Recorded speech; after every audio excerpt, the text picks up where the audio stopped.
यहां पे, फिर उसके बाद ईस्ट एशिया से आए, सेंट्रल एशिया से आए, तब जाके ये भारत बना। मगर इन्होंने क्या बोला, मुगल मुगल मुगल मुगल, औरंगजेब, शाहजहां, अकबर। अरे उससे ऊपर भी तो जाओ। पुष्यमित्रा संगा कौन था? क्या इसने 50-60 हजार बौद्ध मजहब के इबादतगाहों को निस्तो नाबूद नहीं किया था? अगर मैं मुगलों का जानशीन तो क्या आप उनके जानशीन हैं? बताओ आप। और फिर आप बोलते कि नहीं नहीं वो फुला ऐसा। मेरे अजीज दोस्तों और बुजुर्गों, मेरी आपसे अपील है, आप तमाम से अपील है कि आने वाले बल्दिया के इंतखाबात में आप मुत्तहिदा तौर पर मजलिस का साथ देंगे ना? इंशाअल्लाह मजलिस का साथ देंगे ना? वोट देंगे पतंग के निशान पर? तो मेरे साथ नारा लगाइए, नारे तकबीर, नारे तकबीर, नारे तकबीर।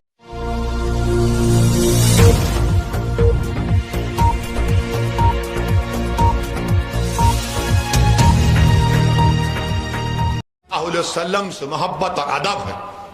मेरे अजीज दोस्तों और बुजुर्गों, ये बयान इसलिए कर रहा हूं कि नौजवानों को मालूम हो जाए। सियासी तकरीर तो वैसी बहुत करेगा और करता रहेगा इंशाअल्लाह। हमारी उम्मत की मां के बारे में अनाप शनाप बका गया। क्या तुमको मालूम, हजरत आयशा सल्लम की 2000 हदीसों को रिवायत किया। 2000। क्या तुमको मालूम हजरत आयशा की का निकाह आका से अल्लाह के हुक्म पर हुआ? अरे दुनिया वालों सुनो, हमारी उम्मत की मां का पैगाम अल्लाह के रसूल के पास हजरत जिब्राइल लेकर गए थे। मेरे अजीज दोस्तों और बुजुर्गों, हमारी उम्मत की मां 2000 हदीस की रिवायत की। हमारी उम्मत की मां मेडिसिन जानती थी, दवाएं बनाना जानती थी, आलिमा थी, कुरान की तफसीर बयान करती थी, मुफस्सिर थी। आज उनकी शान में अनाप शनाप बका जाता है, उनकी शान में। तो नौजवानों, अल्लाह के रसूल सल्लल्लाहु अलैहि वसल्लम की हदीस भी है, अगर कोई अपनी बीवी से शादी करा हुआ है या शादी हो चुकी है तो रसूलुल्लाह सल्लल्लाहु अलैहि वसल्लम की हदीस को याद रखो कि रसूलुल्लाह सल्लल्लाहु अलैहि वसल्लम ने बताया कि बीबी आयशा से कितना मोहब्बत करते थे। बीबी आयशा पानी पी रही हैं, अल्लाह के रसूल सल्लल्लाहु अलैहि वसल्लम उस पानी के प्याले को लेकर पूछते कि आयशा तुमने किस जगह से पानी का प्याला पिया? फिर रसूलुल्लाह उस जगह से पानी पीते थे। फिर अपनी उम्मत की मां से, हमारी उम्मत की मां से रसूलुल्लाह सल्लल्लाहु अलैहि वसल्लम पूछते कि आयशा तुमने कहां पर उंगलियों के निशान छोड़े, मैं वहां से खाना खाऊंगा। वहां से रसूलुल्लाह सल्लल्लाहु अलैहि वसल्लम अपनी उंगली मुबारक को रखकर खाना खाते। हमारे उम्मत की मां के बारे में अनाप शनाप बका जाता है। रसूलुल्लाह सल्लल्लाहु अलैहि वसल्लम इस दुनिया से पर्दा फरमाते वक्त अपना सरे मुबारक हमारी उम्मत की मां के सीने मुबारक पर रखे हुए थे। मेरे अजीज दोस्तों और बुजुर्गों, हमारी उम्मत की मां बीबी आयशा, अल्लाह के रसूल सल्लल्लाहु अलैहि वसल्लम ने फरमाया कि मैं जानता हूं आयशा कि तुम जब मुझसे नाराज होती और जब तुम मुझसे खुश होती हो। बीबी आयशा ने पूछा कैसे जानते हैं आप? तो अल्लाह के रसूल सल्लल्लाहु अलैहि वसल्लम ने फरमाया कि जब तुम कसम खाती हो रब्बे मोहम्मद सल्लल्लाहु अलैहि वसल्लम की, तो मैं समझ जाता हूं कि आप खुश हैं। जब तुम रब्बे इब्राहिम की कसम खाती हो तो मैं समझ जाता हूं कि तुम थोड़ा नाराज।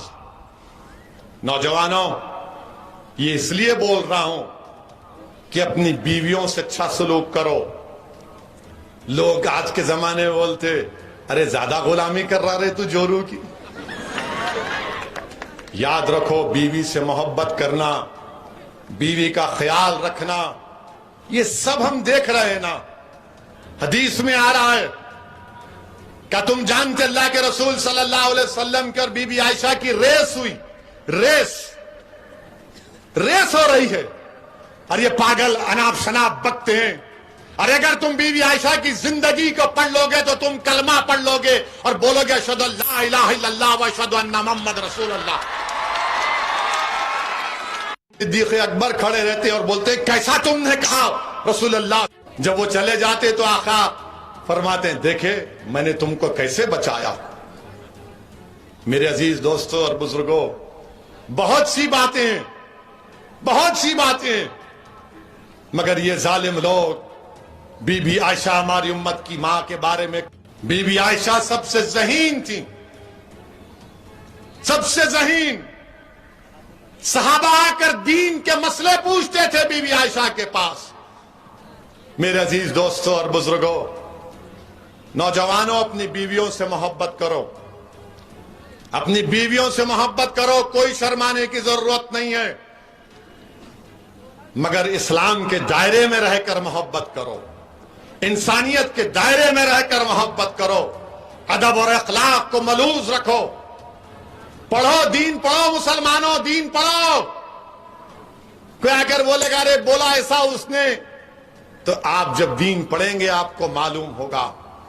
मेरे अजीज दोस्तों और बुजुर्गों, ये जो बीजेपी के लीडर ने बकवास बकी टीवी चैनल टाइम्स नाउ पर हमने आवाज उठाई, मगर 10 दिन के बाद 56 इंच का सीना रखने वाले देश के प्रधानमंत्री 10 दिन के बाद बोले इसको हटा दो, इसको सस्पेंड करो। अगर आज मैं नरेंद्र मोदी के बारे में अनपार्लियामेंट्री लैंग्वेज को इस्तेमाल करूं तो कल सुबह से बीजेपी वाले ओ वैसी को पकड़ो, वैसी को पकड़ो, वैसी को पकड़ो।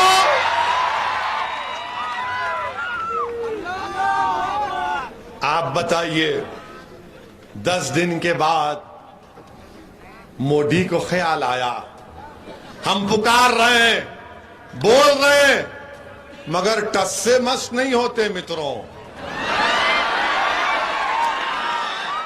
और कब हरकत में आते हैं, हरकत में कब आते हैं, जब खतर में कुछ होता है, सऊदी अरब में कुछ होता है, अरब इमारात में कुछ होता है, बहरीन में कुछ होता है।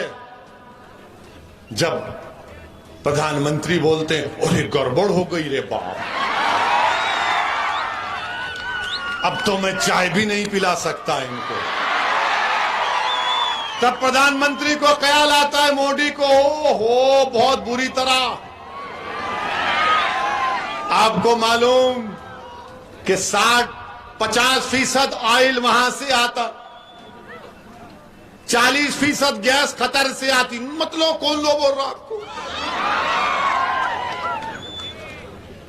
आपको मालूम कि भारत का 55% फॉरेन रेमिटेंस यहां से आता, यहां से आता।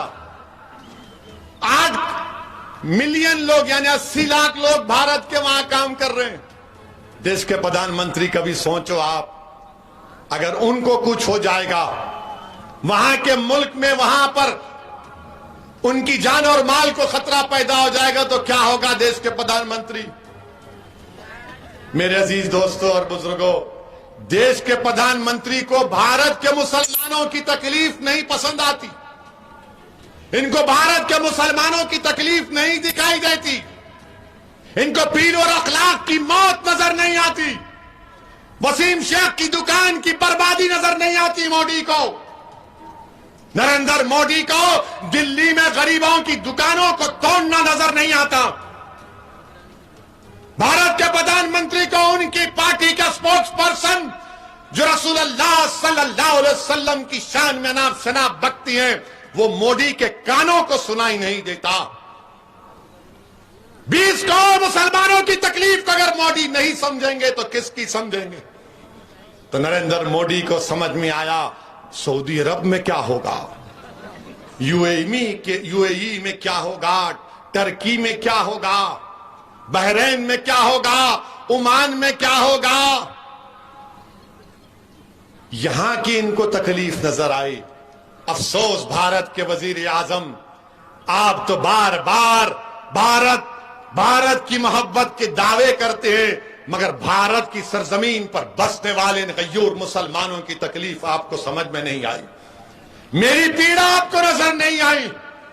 मैं पुकार कर कह रहा था, भारत के वजीर आजम हैं आप सबके वजीर आजम हैं, मेरे भी हैं और सबके हैं, मगर आपने हरकत आई तो उन ममालिक को देखकर आई। कितनी पूरी दुनिया में भारत की बदनामगी हो रही है और कोई सेकुलर पार्टी कुछ नहीं बोलती है, सबके मुंह बंद। मगर मेरे अजीज दोस्तों और बुजुर्गों, मेरी आपसे अपील है कि आप एक सियासी ताकत बनिए। हमको डरने और घबराने की जरूरत नहीं है। यकीनन हम मुकाबला करेंगे शिवसेना से, कांग्रेस से, राष्ट्रवादी से। हम अपना हक, सियासी हक हासिल करेंगे। आज मीडिया ने पूछा राज्यसभा के इलेक्शन में क्या होगा। आपके 2 एमएलए हैं, मुफ्ती इस्माइल और फारूक शाह। तो मैंने कहा जिसके पेट में दर्द है उन्हें अजवान खाना। मगर ये लोग बोलेंगे नहीं नहीं, तुम आना हमारे पास 2 रास्ते, तुम बात करो, बात करेंगे, नहीं करते घर में बैठेंगे हम आराम से। ये जमाना चले गया, हमारे का नहीं आना, कोई आएगा नहीं तुम्हारे पास। ये डराओ मत हमको। तुम बीजेपी से हम ही तो मुकाबला कर रहे, तुम क्या मुकाबला कर रहे बीजेपी से? हमारा घर बर्बाद हो गया बीजेपी से मुकाबला करते करते। हमारे बच्चे जेलों में चले गए बीजेपी से मुकाबला करते हुए। हमारे घरों को, दुकानों को तोड़ दिया गया क्योंकि हम बीजेपी से मुकाबला कर रहे हैं। हमको गाली दी गई क्योंकि हम बीजेपी से मुकाबला कर रहे हैं। हमारी गाड़ी पर गोलियां चलाई गई क्योंकि हम बीजेपी से मुकाबला कर रहे हैं। हमारे बाप को मारा गया, मॉब लिंचिंग की गई क्योंकि उसका मजहब इस्लाम था। आपको क्या हुआ? आप तो दूर बैठकर तमाशा देख रहे हैं। आप तो मेरी खबर पर मरने के बाद आकर 2 फूल चढ़ाकर बोलेंगे मरने वाला अच्छा आदमी था। मगर अजीज दोस्तों और बुजुर्गों, ये इनको फैसला करना है। अब वो गया जमाना कि ये लोग क्या समझते।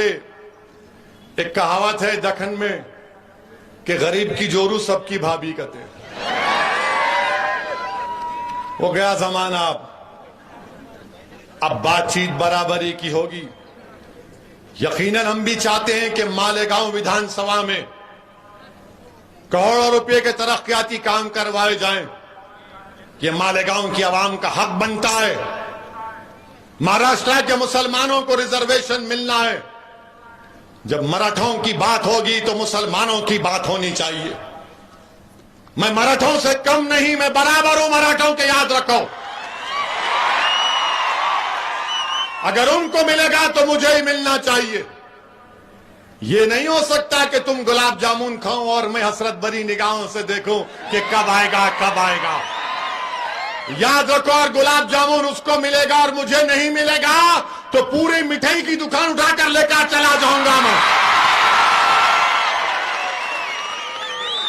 मेरे अजीज दोस्तों और बुजुर्गों, और दूसरी बात, हम आरएसएस के मोहन भगवत, श्री मोहन भगवत से कहना चाह रहे हैं, ये बार बार आप मत बोलो अपने भाषण में भारत का मुसलमानों के पूर्वज हिंदू थे। आपको कैसे मालूम?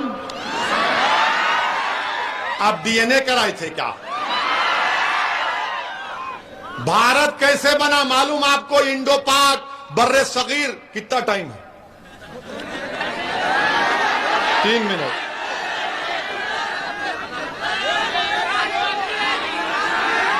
तीन मिनट है।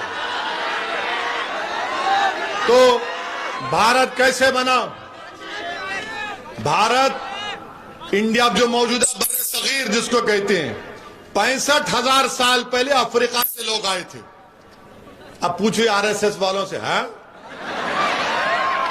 हाँ, अफ्रीका से है।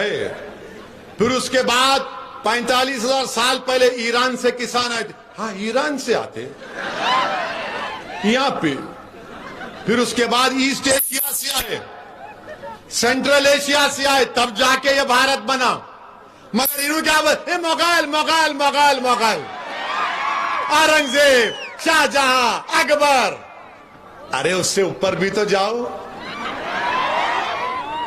पुष्यमित्रा संगा कौन था? क्या इसने 50-60 हजार बौद्ध मजहब के इबादतगाहों को निस्तो नाबूद नहीं किया था? अगर मैं मुगलों का जानशीन तो क्या आप उनके जानशीन हैं? बताओ आप। और फिर आप बोलते कि नहीं नहीं वो फुला ऐसा। मेरे अजीज दोस्तों और बुजुर्गों, मेरी आपसे अपील है, आप तमाम से अपील है कि आने वाले बल्दिया के इंतखाबात में आप मुत्तहिदा तौर पर मंजलिस का साथ देंगे ना? इंशाअल्लाह मंजलिस का साथ देंगे ना? वोट देंगे पतंग के निशान पर?